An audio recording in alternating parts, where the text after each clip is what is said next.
This is the second time I played Built Diff. The first time it went pretty well, better than this one. But I think the key to the first time I played Built Diff is because there's a lot of two costs that have stun abilities, particularly Mhm. Shyvana, that like just all Yep, benefit she from the feels attack really good. speed.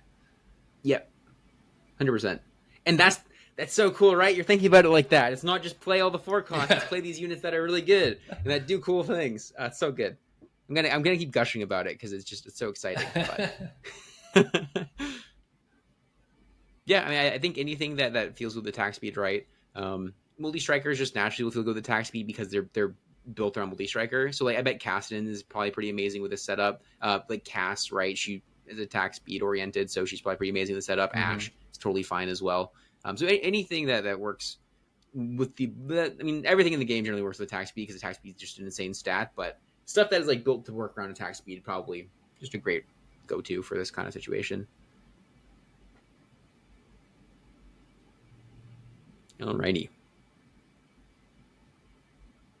Yeah, I think Shyvana is definitely one of the better units in this set. She feels like a really insane two cost actually late game. If you ever get like suspicious trenchcoat or Yeah. something, having three Shyvanas just jump around the board after the first Shyvana pops is so good. I think she's actually maybe like the optimal thing to do with like suspicious trenchcoat plus what call it Protector's Vow on this set because she actually feels better than hmm Nautilus or than I keep calling him Nautilus than TK with that setup in my opinion because she just like also burns them all if you're playing through Dragon and she also just like Yeah. yeah runs around damaging them. It's nice, very What's nice. what What's your take on this? My item slams right there. Yeah, I think I these was are good. hoping it I was think strong enough to win, but it wasn't. yeah, it's that's okay. I think this is very good. I mean, I think built different in general, just historically speaking, right? You pretty much always want to just play around like generic items that ends that are just good in a vacuum. IE is very there are Yeah. a lot of AD units you can play this set, right? IE is very good in a vacuum. Um, Same thing with the with the crown guard. I keep wanting to call it locket. I do think in this spot though, unit quality wise, right? Which you just want to make sure you're focusing on unit quality, like understanding unit quality by the end of the PB cycle. Because I think Neela here is your best bet by like a very very wide margin. Neela is like a very Uh, strong unit right now. So like Neela over Cass would go very hard. mhm. And like kind of similar And thing, then I guess, actually, is that Shyvana might have been better than moving the item over to Vex. yeah, I think you probably what you do is you play the Shyvana, you play the Vex over Galio, and then you play the Neela. Because Yeah. the Galio is actually not very good because Galio is just like he's kind of a little shitter.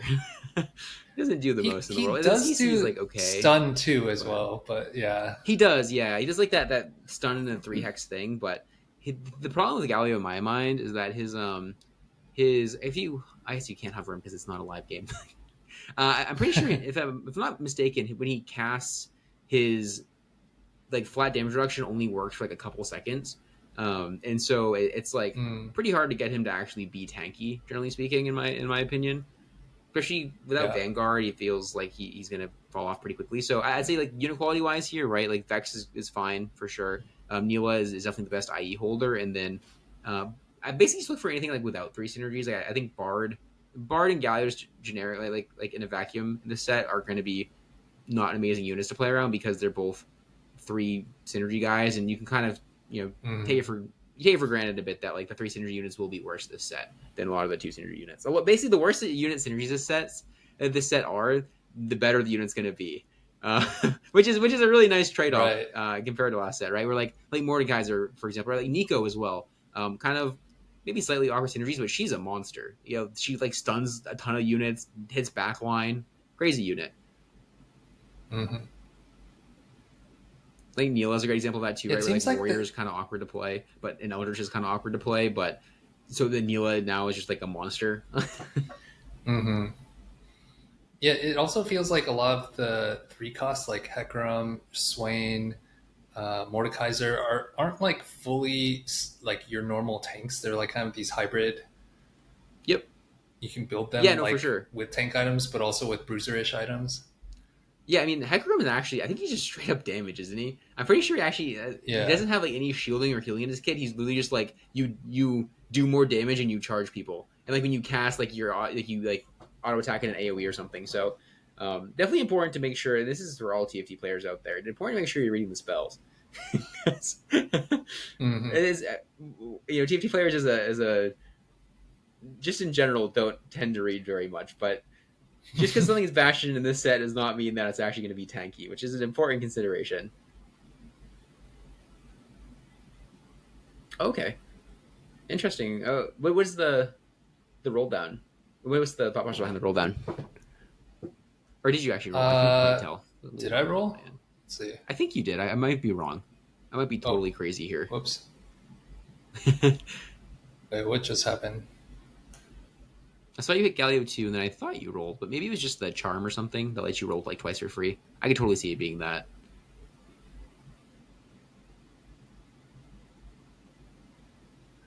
I could just be crazy as well. Oh, re-roll your shop with Okay, all three that's what cost it was. Okay, champions. that makes way more sense. I was like, oh, that's an interesting roll. I mean, stuff like this is great, right? Lets you, yeah.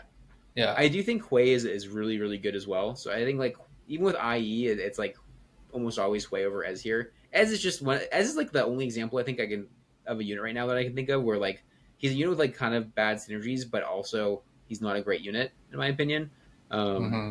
So would you I think they'll just probably buff hold him. the Huey pair and just swap the items already, like just sell the Ezreal, so I can make econ, or just hold I the think Hueys like I am?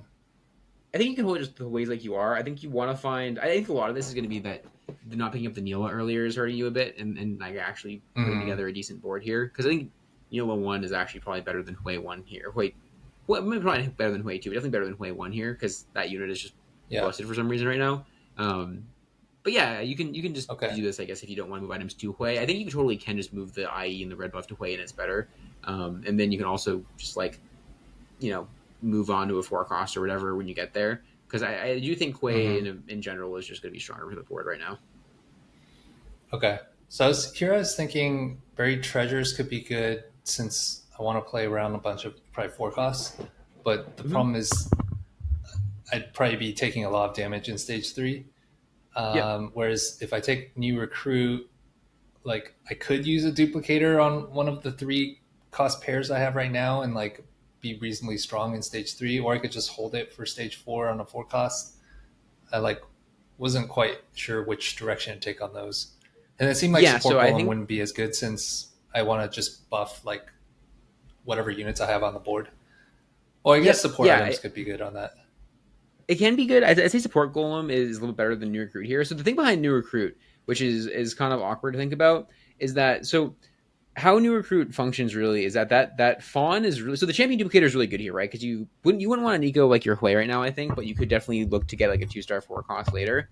But generally speaking, that new recruit +1 slot is best used. I think we talked about this a little bit before, but it is best used to play in this kind of situation, right? It's best used to like fit in like a cheap synergy bot or like something to just make your board Mm, just stronger in general, right? The problem with playing new recruit on a build different board is that if you have a ton of money, sure, like you can get the 5 costs. Like if that extra slot turns into like a Zareth 2, that's great, right?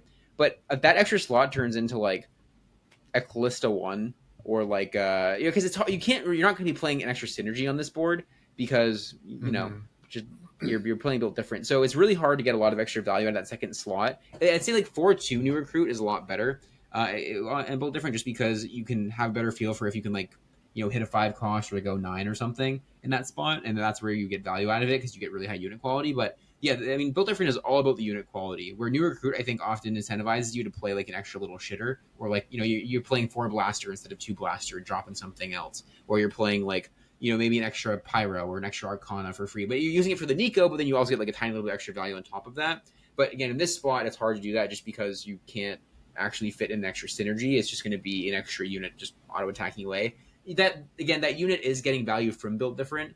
It's just that it's expensive, and that unit needs to be high enough quality to be good enough to be worth getting value from it. And I think your idea behind buried treasure is really good, and that like you want to get a bunch of items and itemize some good units. So you will be weaker for a bit, but that is a really strong option here. And I think support golem, it can buff. It basically just buffs the units that you have items for, right? Let's say you like hit Olaf 2 and you have Aegis on this thing. You have to give Aegis to like an Olaf and like a Callista or something, right? Or like a Varus. That's pretty good.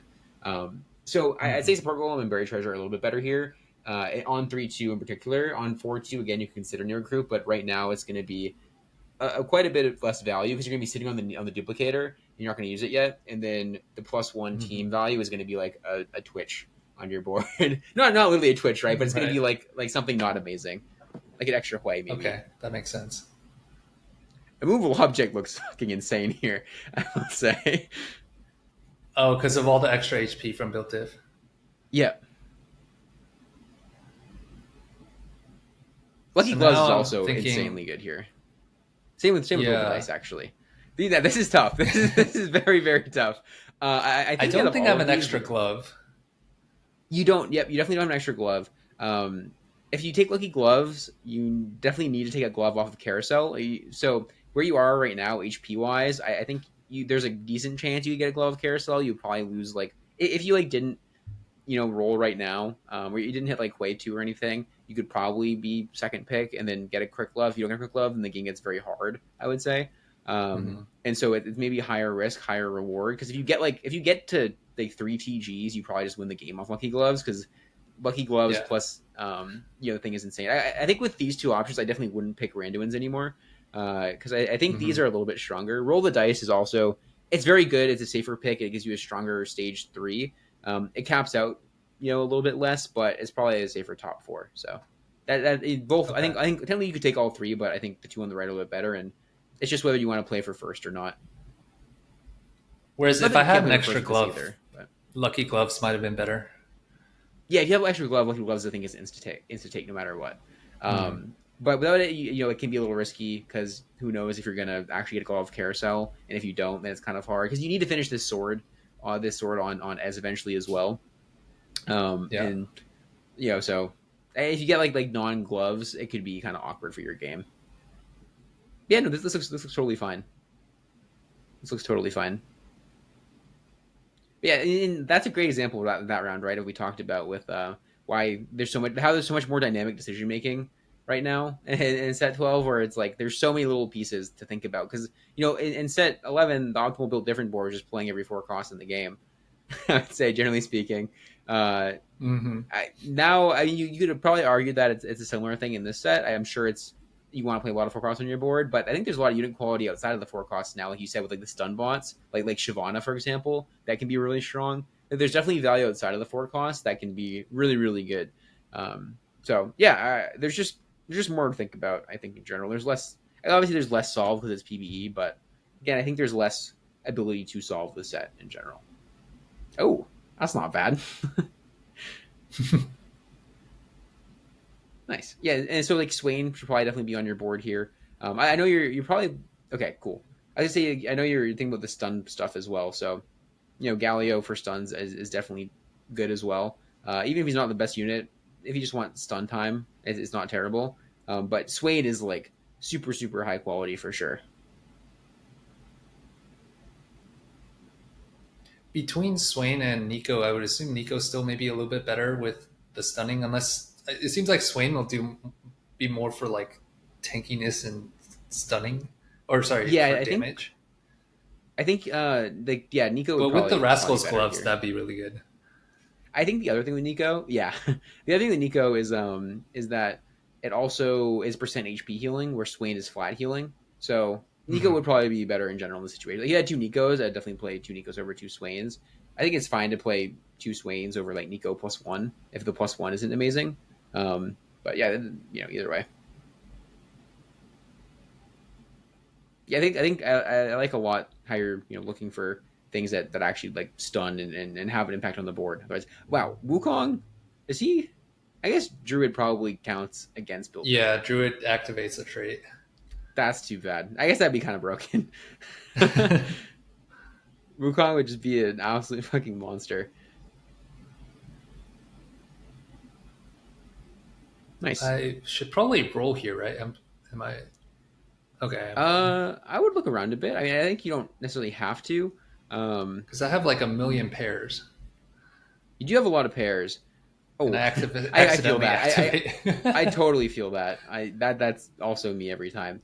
Um, I think you do really want to get to 8 here, just because you want something to hold that Starax. I'm assuming it's good to make a Starax here. You could look for redemption if you want to as well. But I think you want to be looking at Olaf here for sure. Like Olaf is a really really easy unit to play here that gets a lot of different value. So I Hmm. think getting to 8 here is totally fine, just because you're also super strong.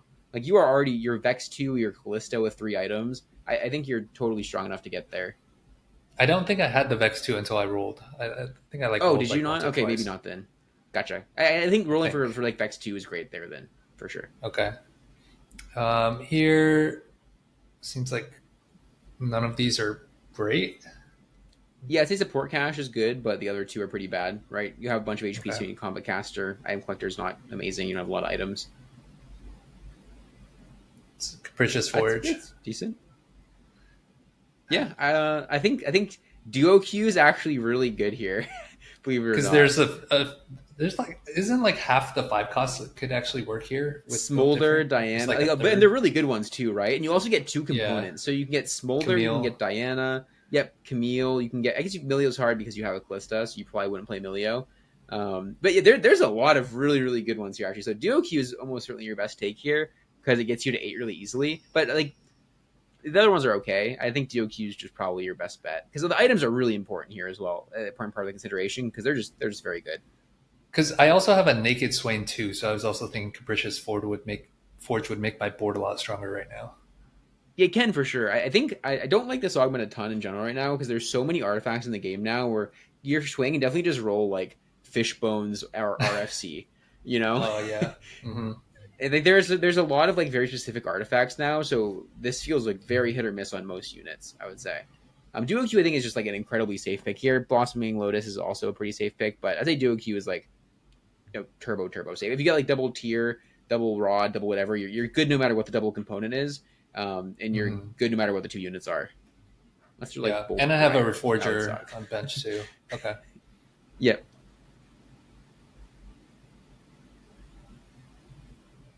Yeah, I mean this is again the idea behind this is fine. I think the idea of like same kind of idea behind Radiant TG. I think just think this is like a lot harder to not miss on randomly.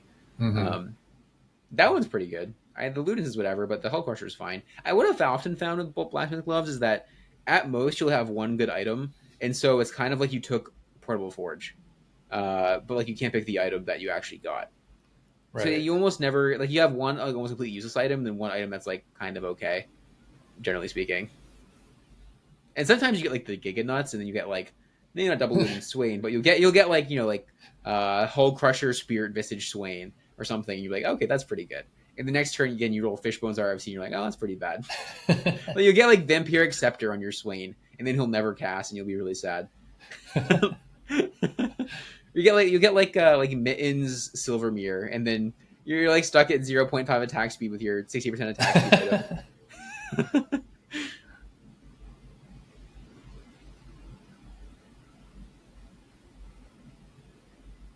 I think the big thing so far to look at this game, just for parts to improve on, is one, just like Hmm. make sure you're nailing down unit quality, your idea of which units are very high quality, which ones aren't. I think again you have a good philosophy of just like looking for things that stun. I think really when you're like not super familiar with the set yet, that's a good thing to do is just put units that stun on your board. But you do want to make sure you're working to get really familiar with like how good the 1 and 2 costs are. I talk about this every PvE cycle, but it really is like the most Yeah. important part of the game. That's an interesting set of Swain items. Seeker seems pretty decent. Um, and Yeah, then the big I one is think just Shyvana. I should have been keeping all the Shyvanas. Although I guess I have a Swain too that the now. Neela as well, right? The Neela, I think the Neela was a Hmm. really big miss because that unit is like absolutely cracked. And then you want to make sure too that you're just like fully considering what the most consistent option is. I would say because like I think a lot of these options are you chose the most consistent option on 3-2 for sure. Like I think this is the easiest one to top four with, but the hardest. This is the easier of the two to top four with. The Lucky Gloves one, or this one over Lucky Gloves. Lucky Gloves is easier to win the game with. Um, and then so that was a really good decision to make for consistency's sake. But then it was kind of the opposite on 4-2, where I think you chose the higher variance, like less consistent option for capping out. Where I think if you chose Duo Q, you have a really good chance of just like riding those 5 costs to 9, and then doing the do. Mm-hmm.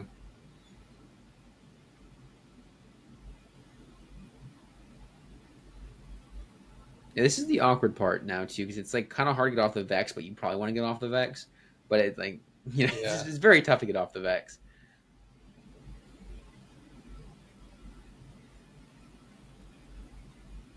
I think Olaf definitely is super good to have here.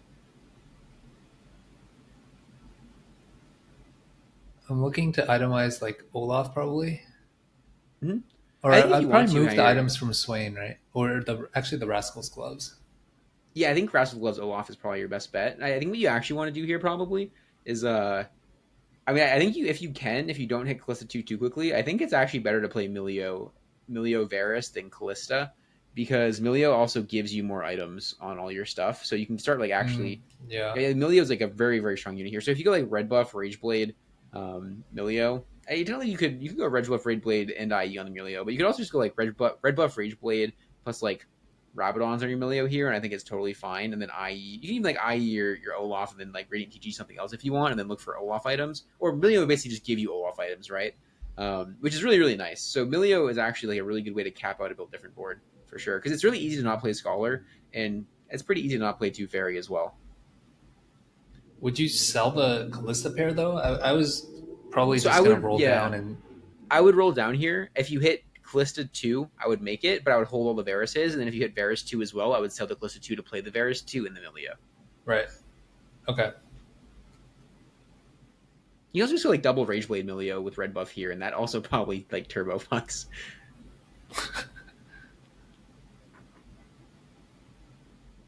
Because he's just going to give your whole board like a trillion items, you know? Yeah. Yeah, that makes a lot of sense.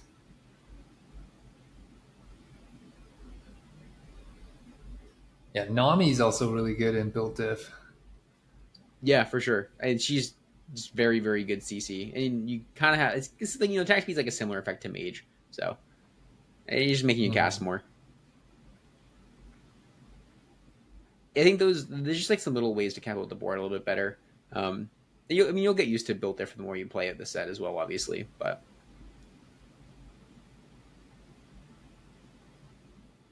I would definitely Would you keep have the items Gwynsuit together the here. Varus? Yeah, yeah, I definitely Uh, Winsu Rageblade the Varus, which is like I've done. 3 items on one unit is way better Yeah, than one item on one unit, 2 items on one unit.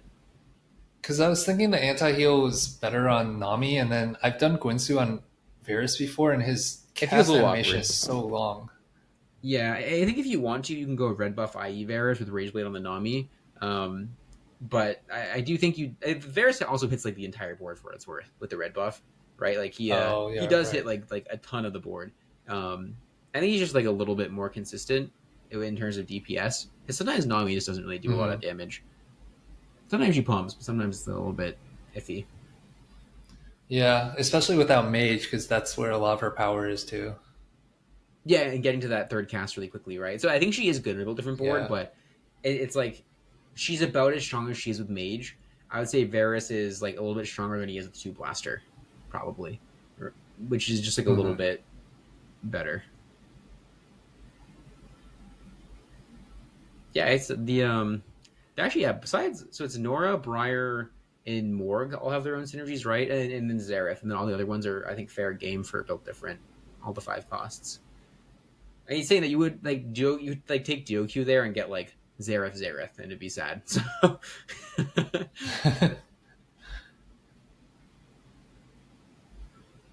I think one thing this set playing PvE too is I get in a lot of these situations where I'm at level 8, let's say around, I don't know, 40 HP with something like 30 or 40 gold. And you I'm just start like buying not strong charms. enough where I'm winning. Yeah. Where it's like trying to decide between going 9 versus just, yeah, just buy charms and kind of hope you get a top 5. Yep. Yeah, I think it's really important. Also, this is the Hell Crusher Silver Mirror, so now yeah, attacking from Hell Crusher, but you can't attack very fast.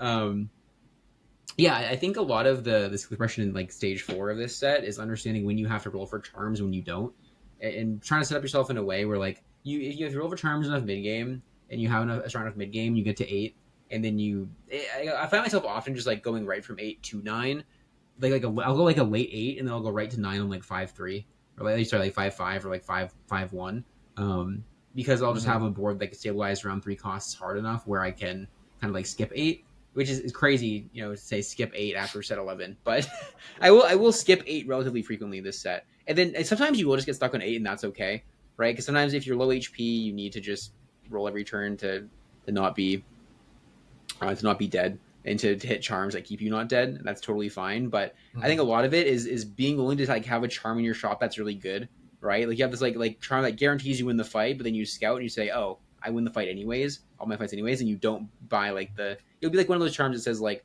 spend 5 gold, you stun the whole board, and being able to say no to that because you win all the fights anyways is really really important for actually getting to 9 because it costs less to get to 9, Mm-hmm. but if you're buying a charm every round when you don't need it, when you're strong enough, when you spike really hard, you really shouldn't be buying charms unless you need the charm to unless someone else spiked really hard with you, right? um if you spike really hard on 4-4-2, probably don't buy charms for a lot of stage 4 if you feel like you're stronger than the rest of the lobby, Right. which is why it's really important to understand how strong you are. Like the board strength stuff is really, really important in this set for that reason. Mm-hmm. Okay. So my kind of high level takeaways are focus on the unit quality, specifically the IE slam early, like making sure I'm putting it on good quality Yep. AD champions instead of AP champions. Focus on the stun units, so holding the Shyvanas, just good AoE, high quality units that also stun. Um, the augment selection around the 2 5 cost units, identifying that, and then also just I guess Capricious Forge in general this set, or since they added all the Just artifacts, not just isn't great. that great Yeah. because I, the I think a lot yeah. of it was just like making sure identifying how good things are, not in a vacuum per se, but like how quality units are, just generally speaking, right? How good is Anila one? How good is blacksmith gloves in general? How consistent is it? I think just stuff like that is what you're into. A lot of this I think was a lot of this game, I think was the thing that built different is that a lot of it is just like how well do you know how strong each unit is, and in PVE you won't really know how strong each unit It's is so very well. hard in So we're PvE, definitely yeah. work on that, right? I think Yeah. the big thing macro wise is just making sure you're clicking the consistent options, which stuff like duo Q over. I say that you could get Zero and that would fucking suck. But I mean, Mm-hmm. even if you think about it, like that Orn TG, I think it rolled good items. Like it rolled like more than one good item, maybe once, like the Double Seeker's Swain, right? And if you get so the other one was it was 2 5 costs and 2 components, and so that's a full item, and so it's like one full item plus 2 5 costs versus maybe one full Orn item, generally speaking. Like on average, like one full Orn item, right? That is useful. And sometimes you get grief, like Mm-hmm. Silvermere Hull Crusher fucking sucks because all of a sudden you just don't get to do damage. So sometimes you just get Right. absolutely griefed by it. So just it was consistent. Yeah, and then just talking Okay. about like the 3-2 augments, I think just in general look for like consistent. You did right. You took a consistent option. Just understanding like that's the decision being made. I think the big thing there maybe is just like why champion dupe isn't very good. Why the one that gives you I forget what it's called. The one that gives you the fawn and the champion duplicator New isn't very good. new recruit. Yeah, Yeah. yeah, because it just you can't make good use of it yet. But yeah, cool. Mm-hmm. All right. Sounds All good. right, Then is live next week or is it in it 2 weeks? is. It is in Wednesday. Next week. Oh Okay. yeah, All right. I'm excited for we're very that. close. Heck yeah. Well, best of Yes. luck the rest I of your want to. PVE cycle. Yes. Thank you. I'll be scheduling more of these because I want to actually try extra hard to get qualified for the Macau tournament. So Hell I'll yeah. see you again soon. Let's go. All right. All right. Catch you later. Have a good one. Talk to you later.